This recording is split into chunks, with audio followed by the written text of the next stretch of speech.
예배자리 가운데 나오신 믿음으로 사는 교회 성도님들을 주님의 이름으로 축복합니다. 이 시간 자리에서 일어나심으로 우리 예배하시며 나아가도록 하겠습니다.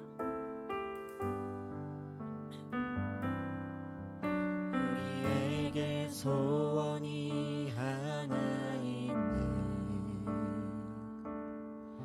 주님 다시 오실 그날까지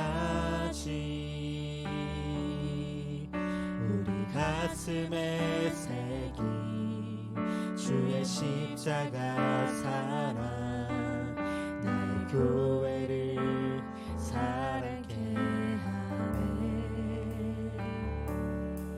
주의 교회를 향한 우리 마음,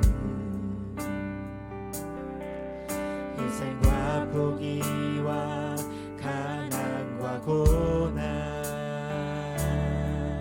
하물며 죽음조차 우리 막을 수 없네. 우리 교회는 이 땅의 희망, 교회를 교회 되게, 예배 되게 우리 사용하소서. 진정한 부흥의 날 오늘 임하도록 우리 사용하소서. 교회를 교회 되게, 예배 되게 우리 사용하소서. 진정한 부흥의 날 오늘 임하도록 우리 사용하소서. 교회를 교회 되게, 예배 되게 우리 사용하소서. 진정한 부흥의 날 오늘 임하도록 우리 사용하소서.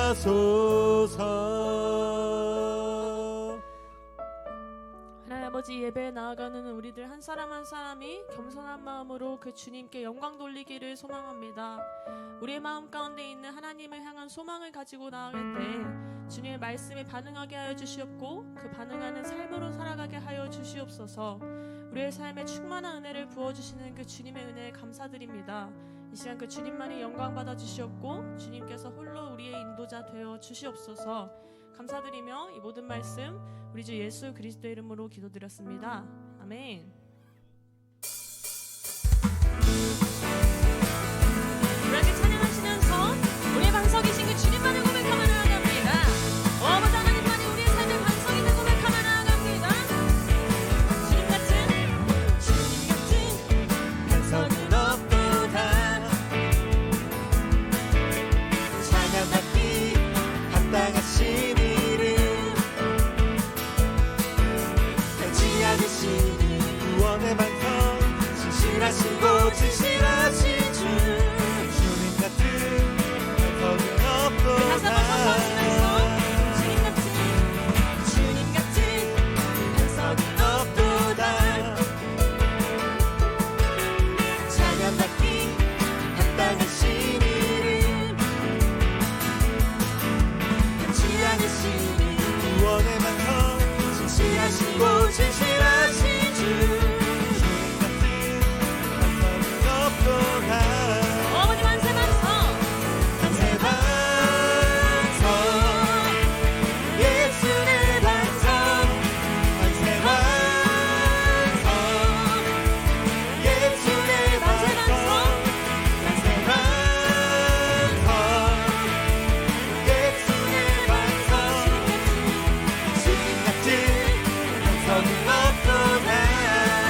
나아갑니다. 네.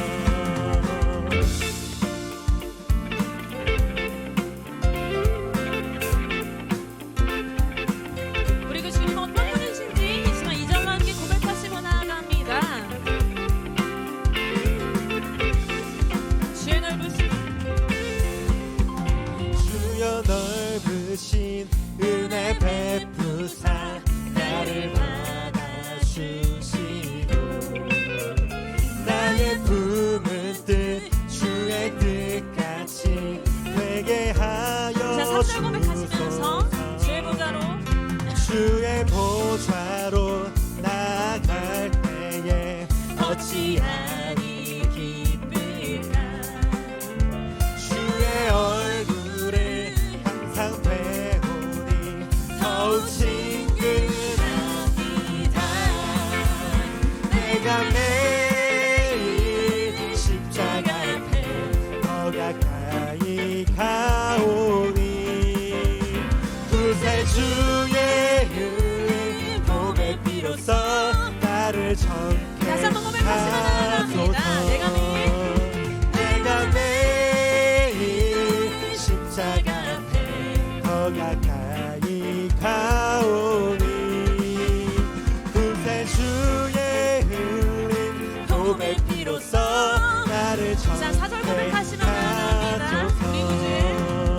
우리 구주의 넓은 사랑을 측량할 자 없으며 주가 주시는 참된 기쁨도 헤아릴 다시 수 한번 고백하시면 나아갑니다. 없도다. 우리 구주의 넓은 사랑을 측량할 자 없으며 주가 주시는 참된 기쁨도 헤아릴 수 없도다. 내가 매일 십자가 앞에 더 가까이 가오니 구세주의 흘린 복의 피로써 나를 하나님 그 주님 앞에 나아가며 선포하시고 고백합니다. 내가 매일 십자가 앞에 더 가까이 가오니 구세주의 흘린 복의 피로써 나를 정케 주님 앞에 나아갑니다.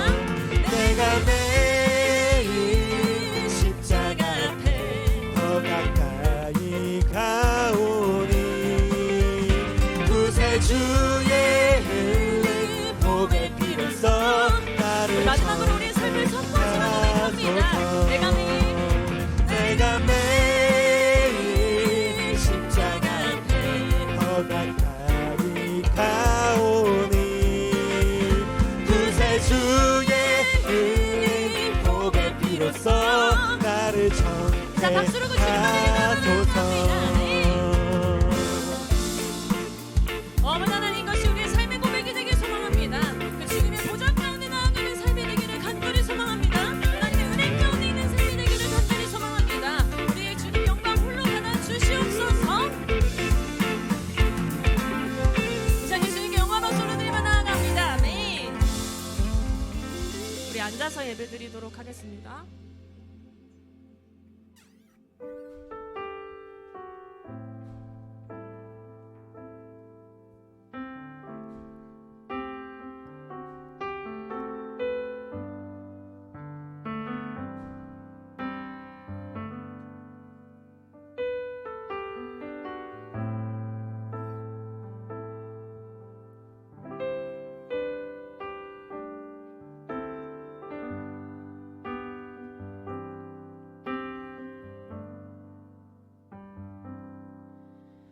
주님 보좌 앞에 나아가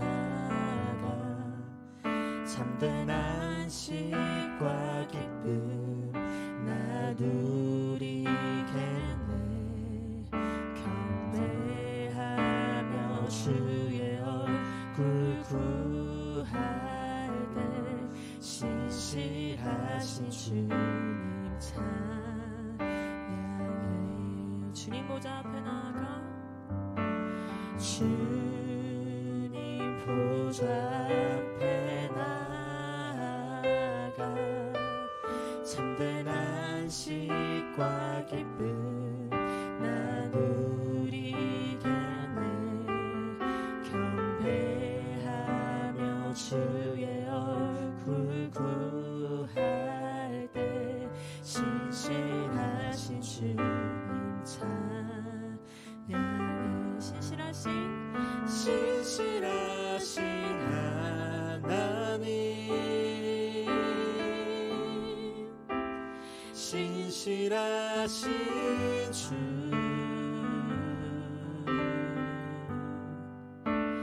나의 주 하나님은 신실하신 주님.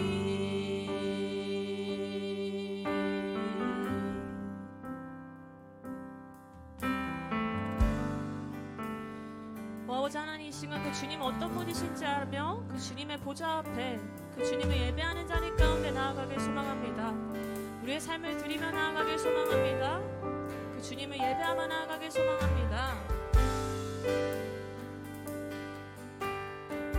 우리 2절 고백하시며 기도 들으시는 하나님, 기도 들으시는 하나님, 폭풍 속에 내 눈물 내 노래 시나 주의 날개 아래서 내 맘 쉬리니 신실하신 주님 찬양해. 신실하신 하나님, 신실하신 주,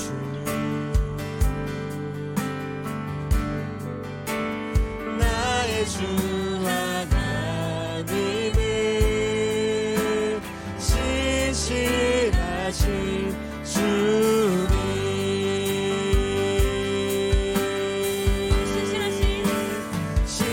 신실하신 하나님,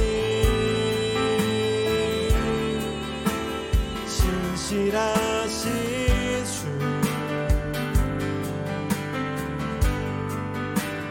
나의 주 하나님은 신실하신 자, 그 주님 앞에 나아가며 고백하며 나아가길 소망합니다. 아버지 신실하신 하나님, 신실하신 하나님,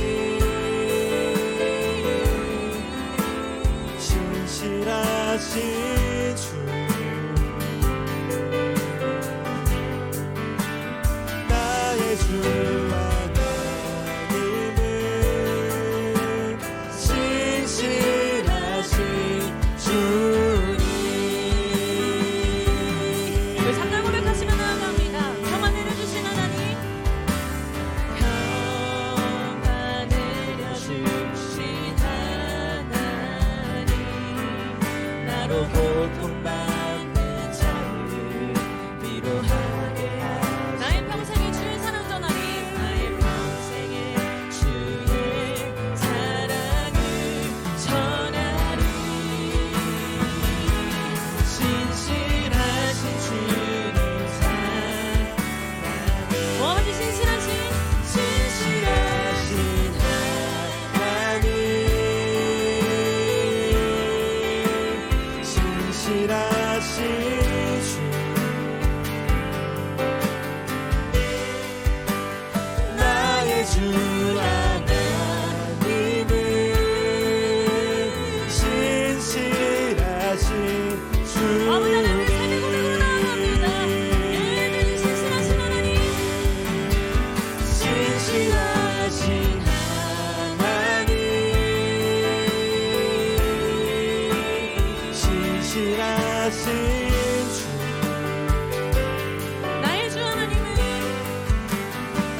이것이 우리의 삶의 고백이 되기를 간절히 소망합니다. 이 땅의 모든 것을 주인 되시는 그 주님께서 우리를 부르시고 우리를 이끄시는 그 주님을 고백합니다. 이 시간 우리 인도자 되시는 그 주님의 말씀을 선택하여 그 삶으로 살아가게 하여 주시옵소서. 하나님, 그 모든 과정이 우리의 힘과 능으로 하는 것이 아니라 오직 성령 하나님이 이끄시는 대로 나아가게 하여 주시옵소서. 우리를 언제나 신실하신 길로 인도하시는 그 주님의 길을 믿으며 나아가게 하여 주시옵소서. 우리에게 그러한 믿음의 결단을 허락하여 주시옵소서. 담대한 믿음의 결단으로 나아갔을 때 하나님의 길에 동참하여 하나님의 일꾼되는 삶을 살아가게 하여 주시옵소서. 이제 우리의 삶과 우리의 모든 고백을 주님 앞에 들며 기도하시며 나아갑니다. 어머니 하나님, 우리의 삶을 드리며 나아갑니다. 우리의 삶이 그 주님의 삶이 되게 주옵소서. 우리의 삶이 그 주님 앞에 선택되게 하여 주옵소서. 우리의 삶의 모든 것을 주님 앞에 드리며 고백합니다. 예, 주님 아버지 인도하소서. 예, 주님 아버지 인도하소서. 어머니 하나님, 하나님의 사랑합니다. 하나님의 말씀을 나누기 소망합니다. 하나님 주님 앞에 나아갈 수 있는 것을 소원합니다. 아버지 이 시간 주의 성령을 사모하오니 우리 가운데 이 시간을 주님께 나아갈 수 있도록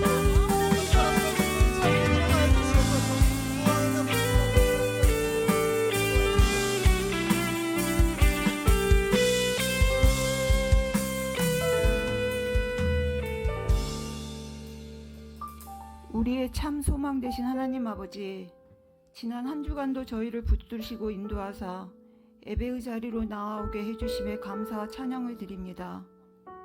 우리의 주어진 모든 것들이 하나님의 은혜로 받은 것임을 알면서도 내게 주어진 것에 감사하지 못하고 현재의 상황이 내 뜻대로 내 계획대로 되지 않음에 불평과 원망만 하는 저희들의 모습을 용서하여 주시옵소서.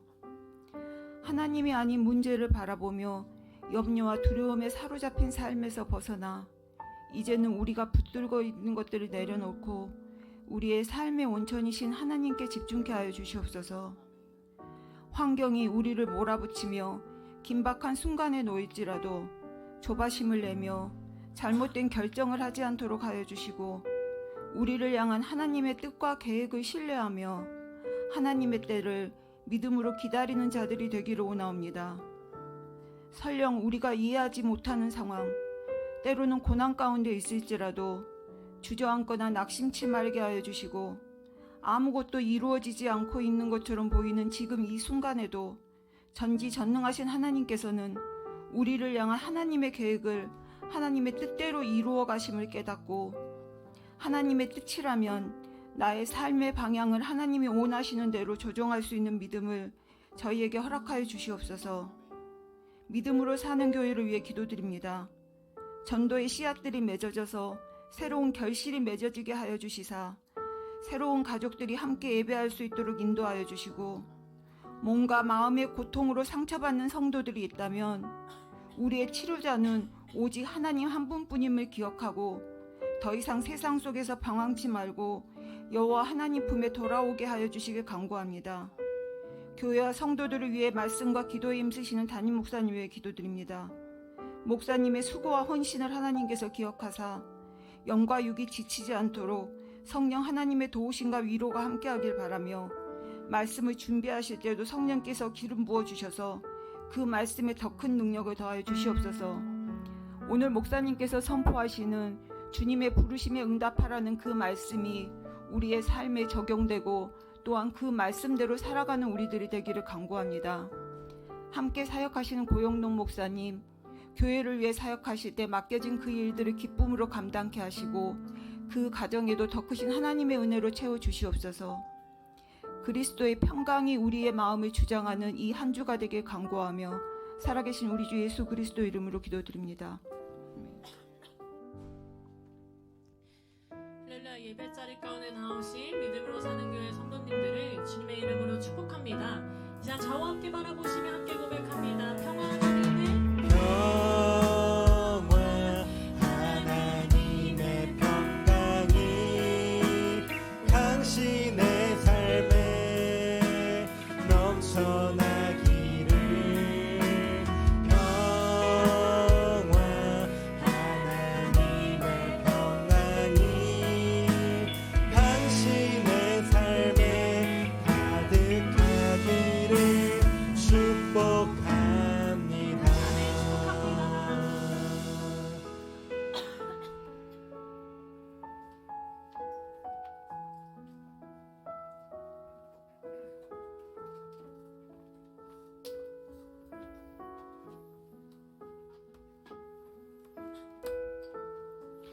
오늘 하나님께서 우리에게 주시는 말씀은 이사야 6장 6절부터 8절까지의 말씀입니다. 짧은 구절인 관계로 합독하겠습니다. 그때 그 스랍 중에 하나가 부젓가락으로 제단에서 집은 바 핀 숯을 손에 가지고 내게로 날아와서 그것을 내 입술에 대며 이르되 보라 이것이 내 입에 닿았으니 네 악이 제하여졌고 네 죄가 사하여졌느니라 하더라.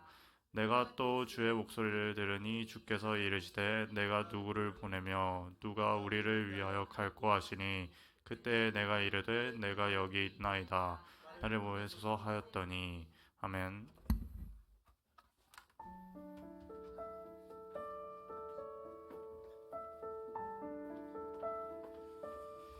할렐루야. 주일 예배 오신 여러분을 환영하고 축복합니다. 우리 좌우에 있는 분에게 오늘 제목처럼 이렇게 한번 인사했으면 합니다. 주님의 부르심에 응답하십시오. 주님의 부르심에 응답하십시오. 네. 교회 광고 몇 가지 드리겠습니다. 오늘은 다음 세대를 위한 비전 헌금을 드린 날입니다. 자, 교회 전도가 묵상 나눔 후에 순별로 교회 인근에서 전도하는 시간이 있습니다. 여러분들이 함께 참여해 주셔서 너무 감사드립니다. 자, 기타는 우리 주일 설교 후 우리 광고를 하겠습니다. 기도하겠습니다. 하나님 감사합니다.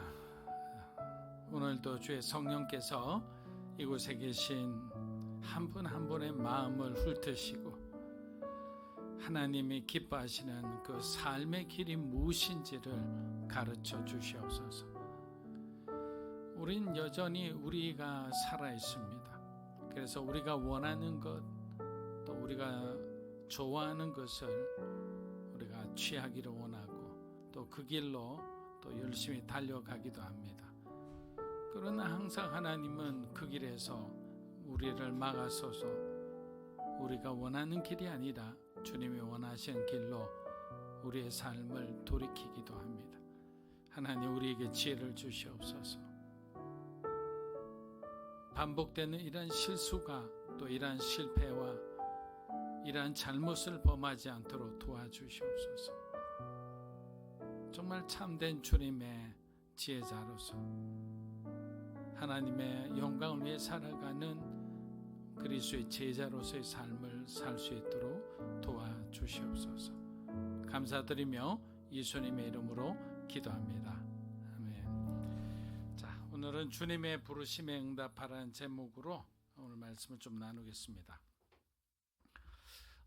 여러분, 우리는 이 땅에서 잠시 머무르는 나그네일 뿐입니다. 근데 이 나그네라는 말이 여러분의 마음속에 얼마나 와닿는지 잘 모르겠습니다. 그래서 우리의 삶을 돌아보면 마치 이 땅에 영원히 살 것처럼 세상의 것들에 너무 집착하고 있지는 않은지 우리는 돌아보게 되는 거죠. 나그네라면 집착하지 않을 텐데 마치 이 땅의 주인처럼 행세하기 때문에 우리는 우리 주변의 그 모든 것, 우리가 관계하는 모든 것에 대해서 우리는 주인 행세를 하려고 하는 거예요. 예수님께서 마태복음 6장 19절에서 분명히 말씀하셨습니다. 너희를 위하여 보물을 땅에 쌓아두지 말라. 그리고 20절에 보면 오직 보물을 하늘에 쌓아두라 라고 하셨어요. 제가 드린 말씀이 아니고 예수님이 하신 말씀이죠. 우리가 이 땅에 쌓아둔 것은 결국 다 사라지고 영원히 남지 않습니다. 풀의 꽃처럼 시들고 사라지는 것이 이 땅의 영광이라고 했습니다. 그렇게 우리는 영원한 것에 눈을 돌려야 하는 거예요. 하나님께서 기뻐하시는 그 가치에 집중하고 또 그곳에 우리 모든 것을 올인할 줄 알아야 하는 거예요. 말라기서 1장 8절을 한번 보겠습니다. 만군의 여호와가 이르노라 너희가 눈먼 희생제물을 바치는 것이 어찌 악하지 아니하며 저는 것 병든 것을 드리는 것이 어찌 악하지 않았냐. 이제 그것을 너희 총독에게 드려보라.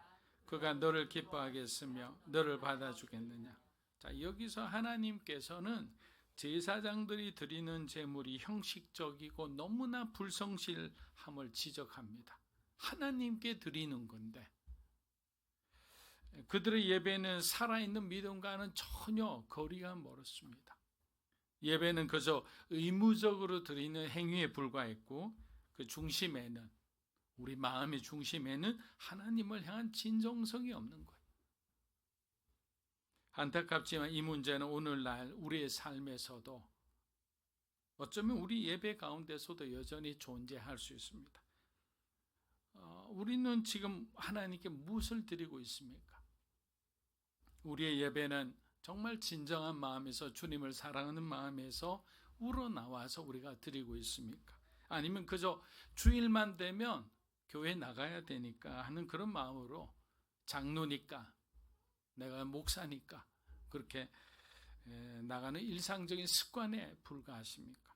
만약 우리가 세상의 안정과 만족을 위해 살아간다면 하나님께서 말라기 1장 8절 말씀처럼 우리의 이 찢어지고 흠있고 더러워진 이 예배를 과연 받으실까요?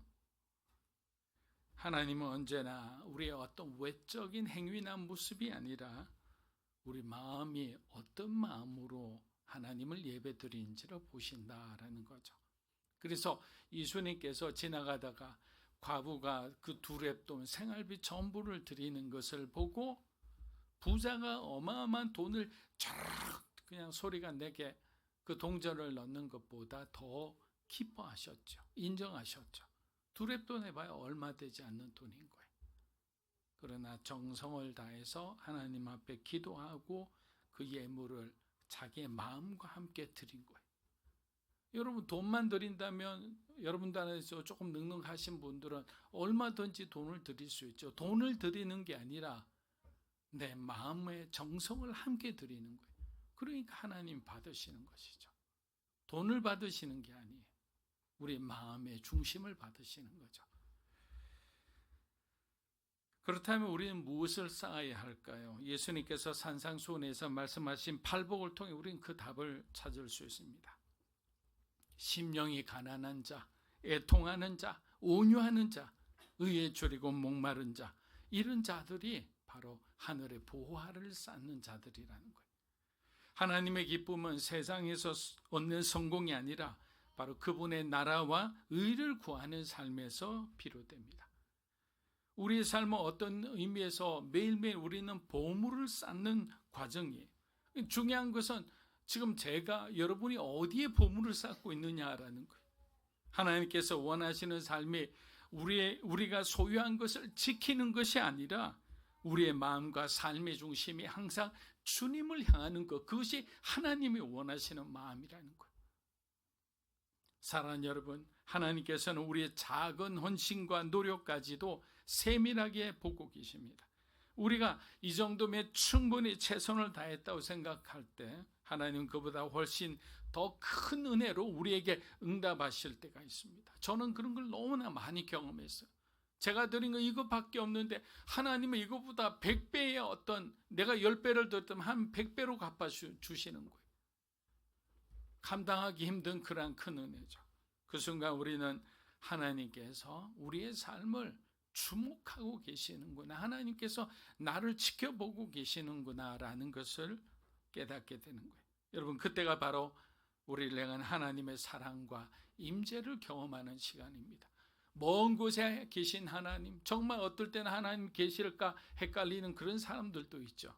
그런데 이렇게 정말 아무것도 아니고 내가 과부의 두 렙돈처럼 하나님께 드렸을 때 어느 날 하나님 어떤 사건을 통해 나에게 100배, 1000배의 축복을 주셨을 때는 갑자기 눈물이 나면서 하나님이 보고 계셨구나, 하나님이 알고 계셨구나, 그게 우리의 삶을 변화시키는 원동력이 되는 거예요. 하나님을 경험하는 삶, 그처럼 우리의 삶에 큰 능력을 주는 것도 없을 겁니다. 그래서 은혜는 우리의 능력이나 노력으로 얻을 수 있는 것이 아니라 은혜는 하나님께서 우리에게 무조건적으로 베푸시는 사랑과 자비의 선물이라는 거죠. 우리가 할 수 있는 없는 일을 하나님께서 하시고 우리가 자격 없다고 느낄 때조차도 하나님은 그 은혜를 아낌없이 부어주시는 거예요. 우리가 죄를 짓지 않을 때가 있나요? 우리의 마음속으로 죄를 짓기도 하고 또 우리의 행동으로 하나님이 원하시지 않는 행동을 할 때도 있죠. 그럴 때라도 하나님은 아직까지 심판의 때가 되지 않았기에 우리에게 끊임없이 우리의 회복을 위해서 은혜를 베푸신다라는 거예요. 그러나 마지막 주님의 주님의 재림하셨을 때는 이제는 부어주고 싶어도 회복시키고 싶어도 그렇게 할 수가 없는 거예요. 왜? 그날이 마지막이니까. 그 마지막을 아니까 구원받지 못한 사람들, 왔다 갔다 하는 사람들을 우리는 그 사람들을 깨워서 그 사람들이 참된 신앙을 갖도록 해야 하는 거예요. 그게 바로 먼저 구원받은 자의 사명이라는 거예요. 이사야도 같은 체험을 했습니다. 하나님께서 뭐라고 하셨어요? 이사야 6장 보면 누가 나를 위하여 갈 거라고 하나님이 질문하셨어요. 이런 질문을 했다는 건 그렇게 헌신하는 사람이 많지 않았고 그 사역이 별로 달갑지 않은 굉장히 위험하고 어려운 사역이라는 거죠. 이렇게 물을 때 이사야가 툭 튀어나오면서 조금도 망설이지 않고 내가 여기 있습니다.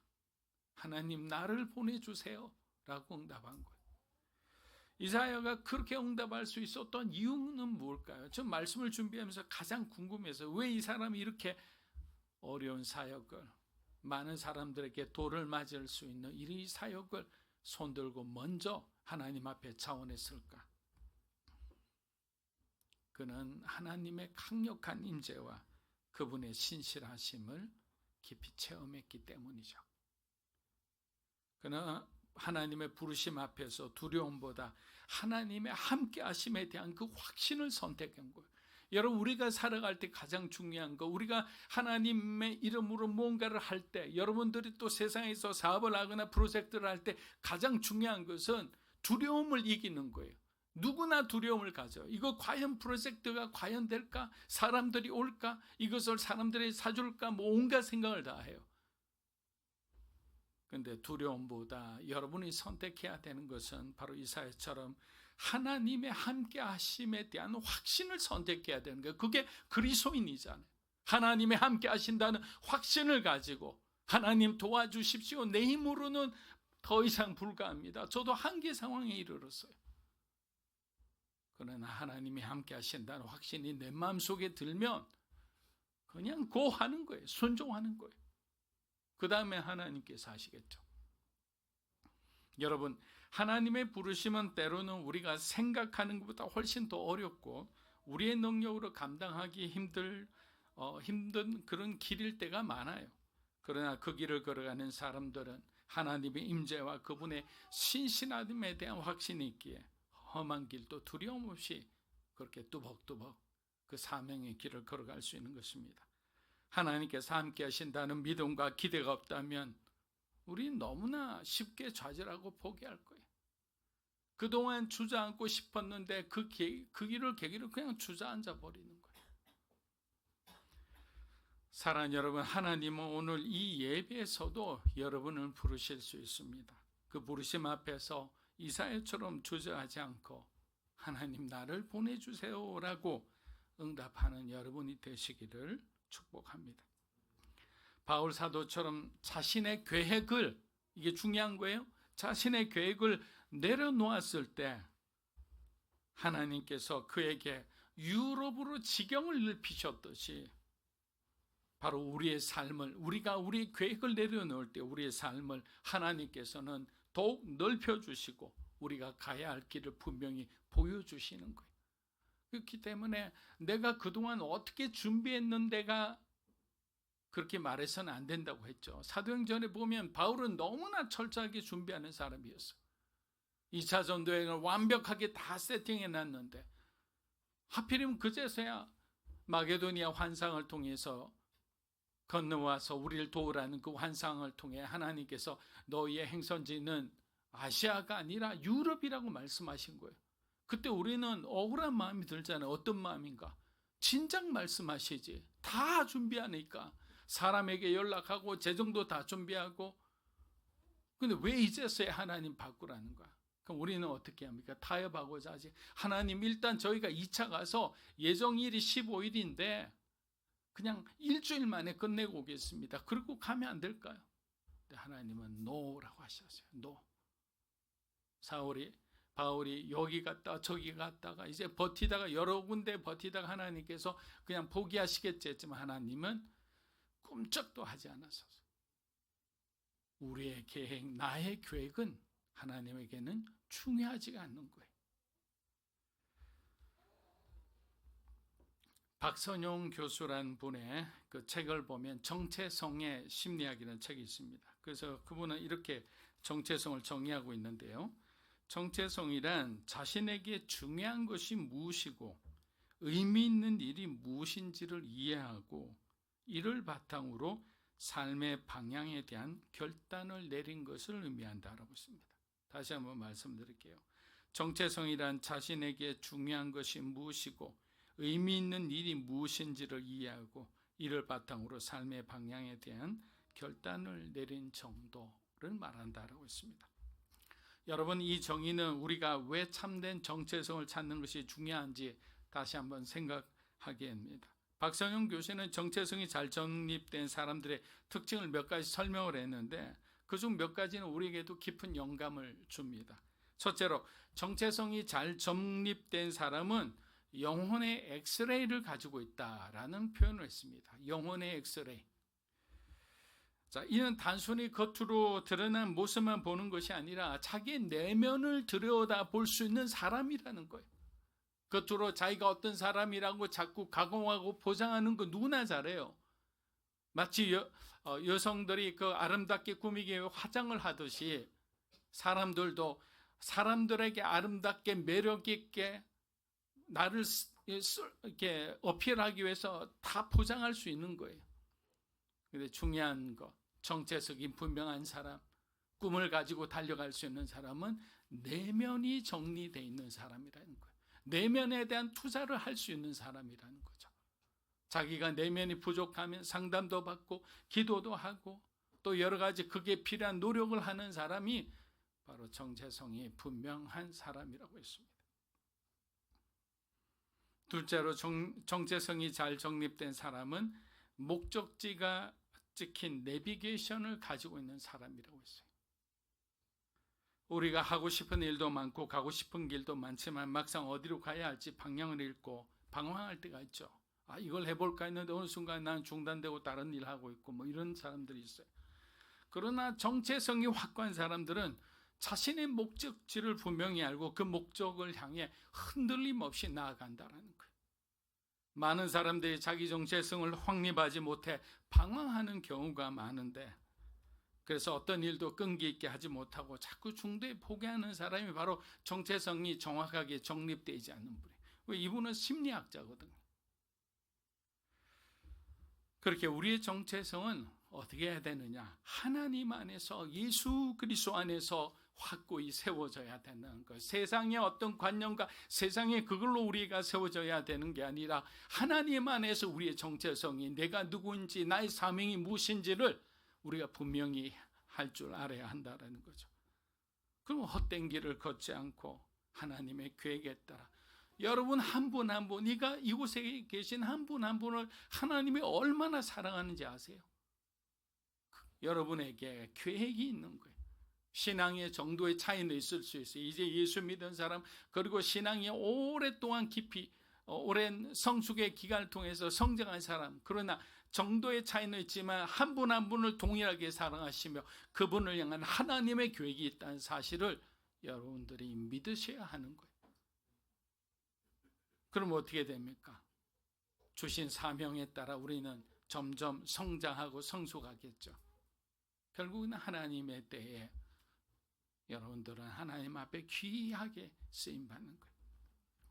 여러분, 세상은 끊임없이 우리를 유혹하며 다양한 길을 제시합니다. 그러나 우리가 기억해야 할 것은 우리는 하나님께서 주신 내비게이션을 따라 그분의 뜻을 향해 나아가야 한다는 사실이, 하나님은 우리 모두에게 주님의 계획과 목적을 주셨다고 했습니다.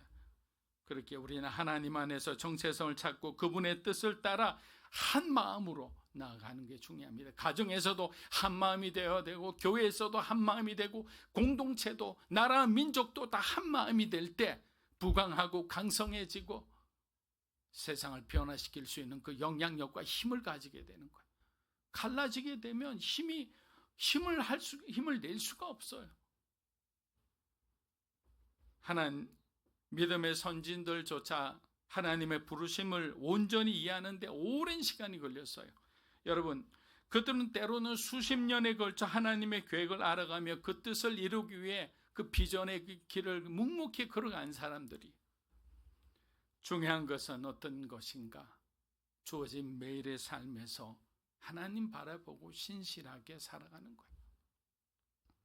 우리가 하나님의 계획을 다 이해하지 못하더라도 하루하루 충성하고 그분의 뜻을 이루기 위해 걸어가는 것, 그게 바로 하나님의 꿈을 이루는 바로 그 첫걸음이라는 거예요. 여러분, 아브라함을 한번 생각해 보세요. 그는 갈대아 우르를 떠나 수많은 어려움을 겪으며 가나안에 도착했을 때 하나님께서 비로소 그에게 나타나셔서 이렇게 말씀하셨습니다. 창세기 12장 7절입니다. 여호와께서 아브라함에게 내가 이 땅을 자기에게 나타난 자, 여러분, 내가 이 땅을 내 자손에게 주리라.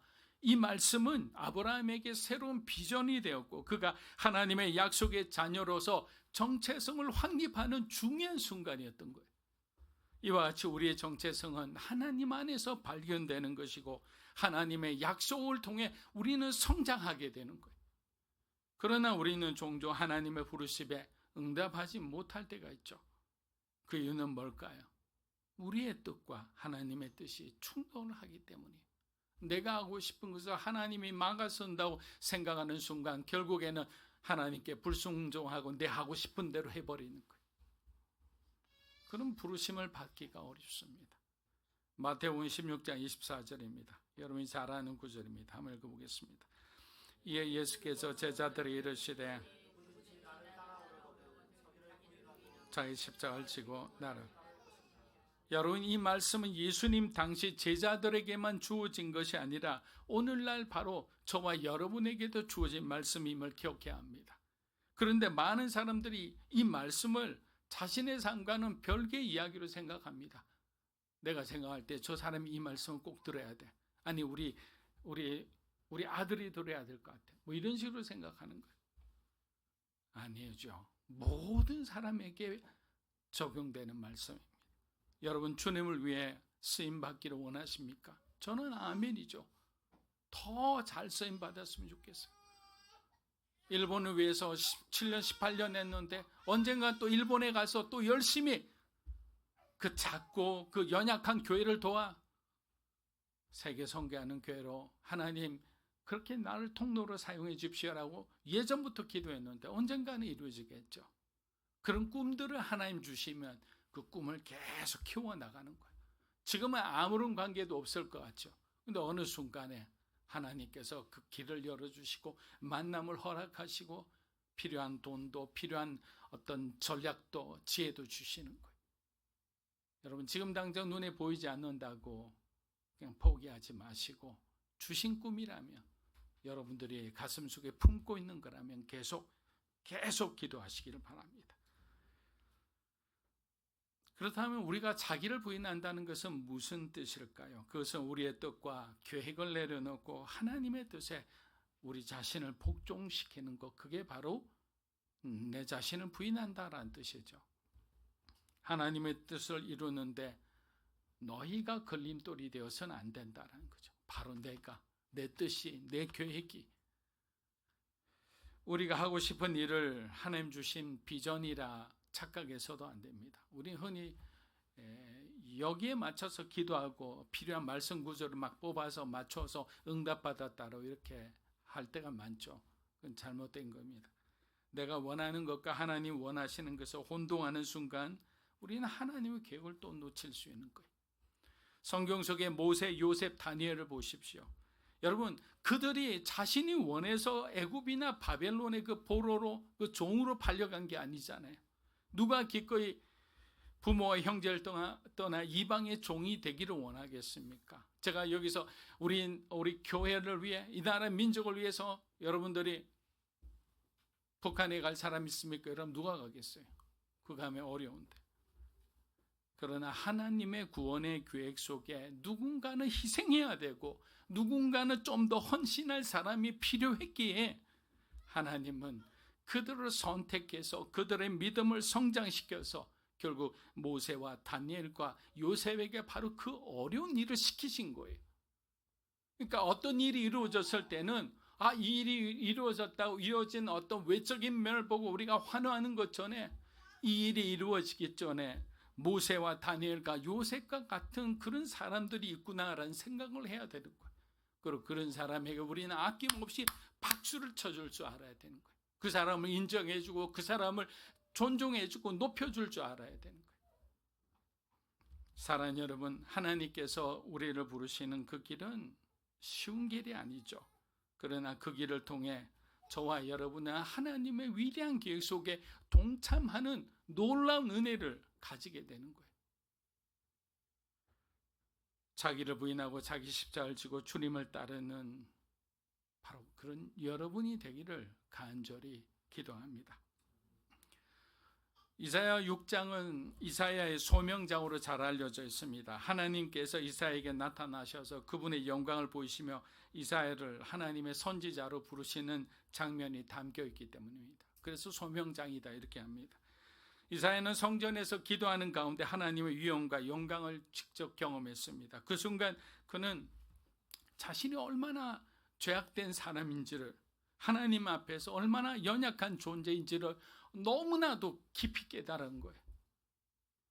이사야는 자신의 부정함을 고백하며 하나님의 은혜를 경험하며 그 은혜에 감격하며 그래 하나님의 말씀을 전하는 자로 그가 자원했던 겁니다. 여러분, 이사야 6장 1절에서 8절 말씀을 통해 우리는 바로 참된 예배가, 성령 충만한 예배가 어떻게 한 사람의 인생을 이렇게 변화시킬 수 있는지를 알 수 있게 되는 거예요. 여러분, 예배는 어떤 시간을 말하는 거예요? 하나님을 만나는 시간이에요. 성령과 진리로 예배를 드리라 했잖아요. 성령의 인도함 가운데. 진리는 뭡니까? 예수 그리스도께서 우리를 구원하신 그 은혜와 그 감격을 잊지 않는 것이 바로 예배의 목적인 거예요. 그래서 우리는 예배를 드릴 때마다 예수님의 구원을 떠올립니다. 예수님의 희생을 떠올리죠. 그리고 십자가와 부활의 승리를 떠올리는 거예요. 그래서 난 뒤에 우리가 파송하면 어떻게 됩니까? 승리하신 주님처럼 우리도 이 세상에 승리하리라는 그 마음으로 우리는 강인한 용사로 주님의 제자로 그렇게 세상에 나아가게 되는 거죠. 파송받는 거예요. 근데 그 예배가 살아있는 예배면, 성령 충만한 예배라면, 진리 가운데 드려지는 예배라면 그 중에 한 사람은 변화되고 그 중에 한 사람은 하나님 앞에 이렇게 자원하여 어려운 길이라도 선교사로, 목회자로, 사역자로, 평신도 리더로서 여러분들이 성장하고 변화될 수 있다라는 거예요. 이사야도 그 예배 가운데 하나님의 임재를 경험하며 자신을 낮추며 하나님의 부르심에 기꺼이 응답한 것입니다. 우리 6장 8절 이사야 한번 읽어보겠습니다.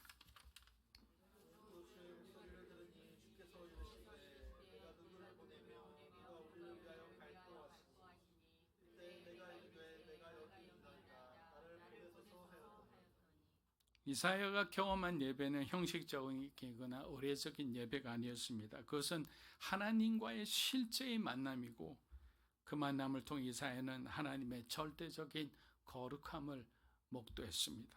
이사야 6장 3절입니다. 서로 불러 이르되 거룩하다 거룩하다.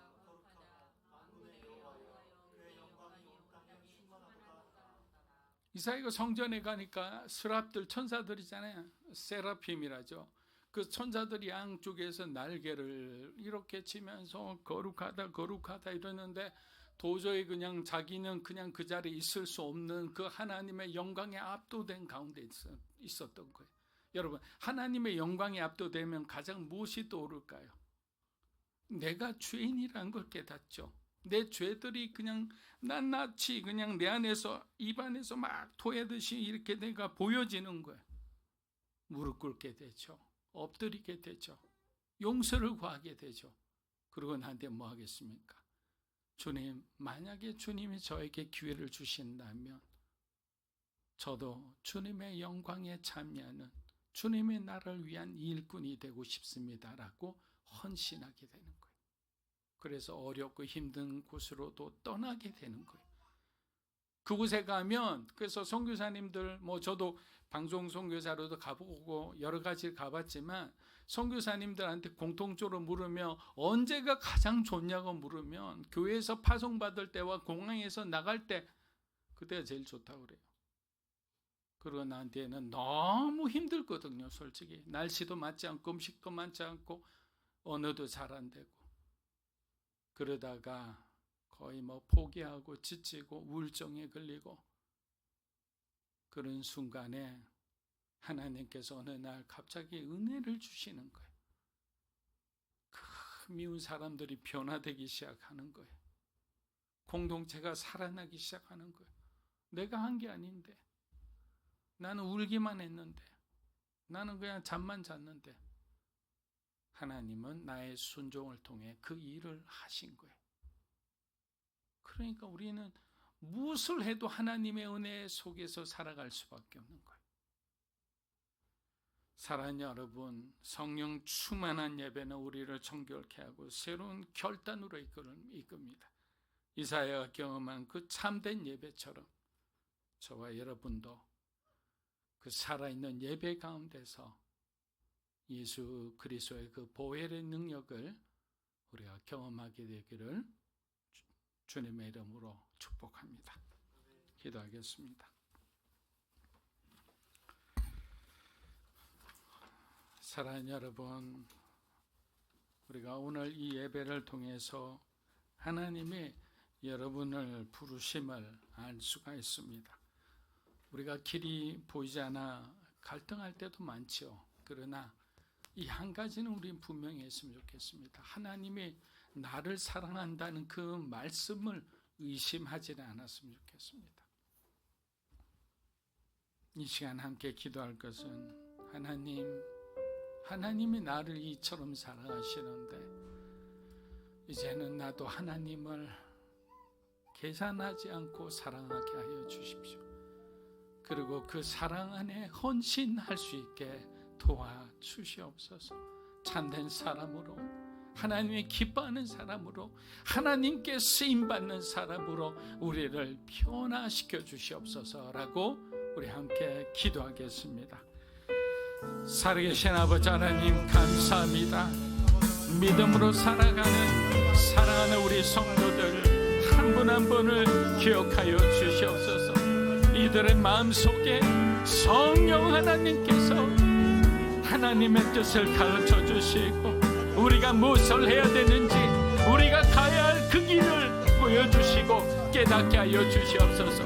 더 이상 내 생각, 내 경험, 내 아픔, 내 상처 하나님 내 것이 중요한 것이 아니라 주님의 것이 우리의 삶에 우선되게 하여 주시옵소서. 예수 그리스도의 삶이 우리의 삶의 중심이 되게 하여 주시옵소서. 한 분 한 분의 삶에 성령으로 충만하게 하여 주시고 우리가 하나님 앞에 무릎 꿇고 나아갈 때 진정한 새로운 삶에 대한 결단이 있게 하시고 내 삶의 하나님으로부터 시작되는 개혁이 있게 하여 주시옵소서. 하나님 사랑합니다 고백하게 하여 주시오. 하나님께서 시임받는 것을 우리가 기쁨으로 생각하게 하여 주시옵소서. 하나님 두려움이 없이 주님이 우리를 위해서 예비하신 그 길을 오늘도 걸어가기 원합니다. 한 분 한 분을 성령으로 축복하여 주시고 한 분 한 분의 마음속에 주님이 그분의 마음속에 예수님의 사랑으로 채워주시옵소서. 의심하지 않게 원합니다. 세상 가운데 우리의 마음을 빼앗기지 않게 하여 주시고 합니다. 할렐루야 할렐루야 할렐루야. 주님 도와주시옵소서. 한 분 한 분의 삶 가운데 하나님 그 길을 찾고 있는 사람들에게 길을 보여주시옵소서. 또 우리에게 힘과 용기와 지혜를 주시옵소서. 주님과 함께 동행하기 원합니다. 주님을 높이기 원합니다. 할렐루야 할렐루야.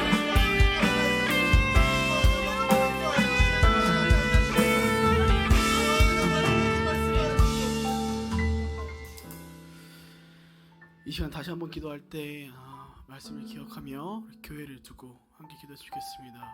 하나님 아버지, 우리 오늘 말씀을 들은 것처럼 원컨대 우리가 우리의 삶을 의의 길로 인도해 주시는 주의 말씀을 따라 우리가 함께 그 의의 길을 걸어가는 교회가 되길 원합니다.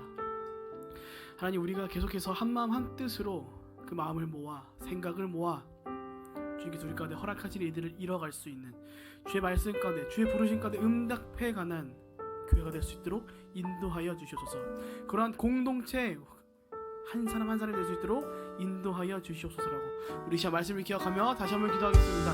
함께 기도합니다. 이 살에 계신 아버지 그렇습니다. 원컨대 우리가 한 사람 한 사람이 함께 모여 우리를 교회로 부르신 주의 음성에 그 부르심에 우리 응답하여 우리가 아멘하여 우리가 오늘 이 교회의 그리스도인의 모임으로써 함께 제 말씀을 이뤄갈 수 있는 제 말씀 가운데 그 주의 뜻 가운데 순종해가는 그런 한 사람 한 사람이 되길 원합니다. 아버지, 주님 우리를 교회로 부르셨사오니 주님 우리를 공동체로 우리의 가운데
살아계신 하나님 아버지, 원컨대 우리가 오늘 우리 말씀을 들은 것처럼 그 주의 부르신 가운데 아멘하여 응답하는 자들로서의 삶을 살아가기 원합니다. 주님, 세상은 오늘도 우리 가운데 다양한 것들을 내밀며 각자의 삶 가운데서 세상의 것들 가운데 그것들에 순종하도록 우리를 유혹해 갑니다. 그러나 아버지, 우리가 말씀을 기억하고 또 마음속에 담기 원하는 것은 결국 우리를 의의 길로 인도하시는 것은 결국 주님 한 분이라는 것을 우리 믿고 나아갑니다. 그렇게 아버지, 우리 생각과 마음을 지켜주시어서 우리가 오늘도 주의 말씀 가운데 아멘하여 그 주님의 부르신 가운데 응답하는 자들로서 그 삶을 살아갈 수 있도록 인도하여 주시옵소서. 하나님, 우리의 눈으로는 그리스도인은 그 삶을 살아가는 일들이 때때로 두려울 것입니다. 그러나 주님, 우리 삶 가운데 주님이 함께 하시고 계시다는 것을, 주님 오늘도 우리를 사랑하고 계시다는 것을 믿고 그 신뢰함으로 우리가 그 길을 기꺼이 달려갈 수 있도록 인도하여 주시옵소서. 그 길을 달려갈 때 주님께서 우리를 지켜주시고 보호해 주셔서 우리가 끝까지 그 의의 경주를 마치도록 인도하시거든 믿습니다. 주님, 주의 사랑하는 백성들 한 사람 한 사람 가운데 용기를, 힘을, 또 필요를 더해 주셔서 우리가 주의 부르심 가운데 담대히 그 길을 걸어갈 수 있도록 인도하여 주시옵소서. 그렇게 오늘도 우리의 삶을 인도하실 것을 믿고 감사하며 살아계신 예수님의 이름으로 기도합니다. 아멘. 당긴 자리 일어나셔서 봉헌하겠습니다.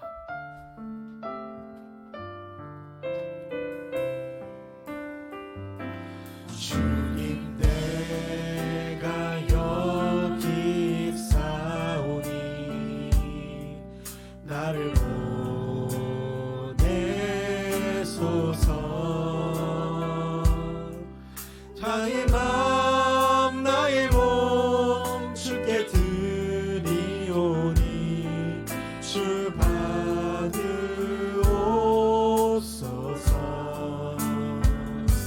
주님, 내가 여기 있사오니 나를 써주소서. 가진 것 모두 다 주께 드리오니 주 받으옵소서. 나를 받으옵소서.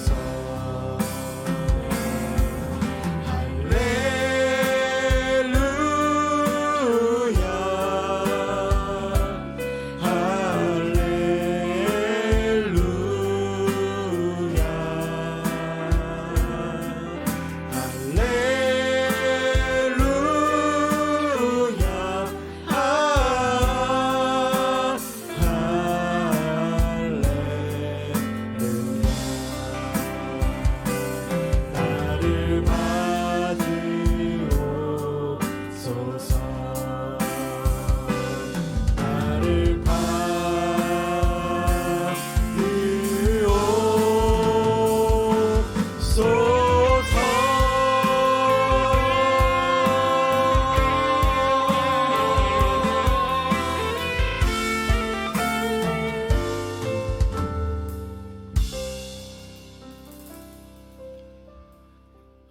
영광의 주님, 우리를 구원하신 사랑하시는 주님, 오늘도 사랑하는 믿음으로 사는 교회 성도들과 함께 예배를 드렸습니다. 이 예배를 통해서 하나님의 뜻이 이루어졌음을 믿습니다. 지난 한 주간도 감사하여 하나님이 허락해 주신 삶의 현장에서 열심히 노력하고 수고한 그 귀한 열매를 주님의 은혜에 감사하여 구별하여 예물로 드립니다. 이 예물이 쓰이는 곳마다 예수 그리스도의 이름이 각인되게 하시고 삶의 변화가 있게 하시고 많은 사람이 예수를 구주로 믿는 구원의 역사가 일어나게 하여 주시옵소서. 믿음으로 사는 교회가 하나님 앞에 또 한 걸음 다가가는 교회가 되게 하여 주시옵소서.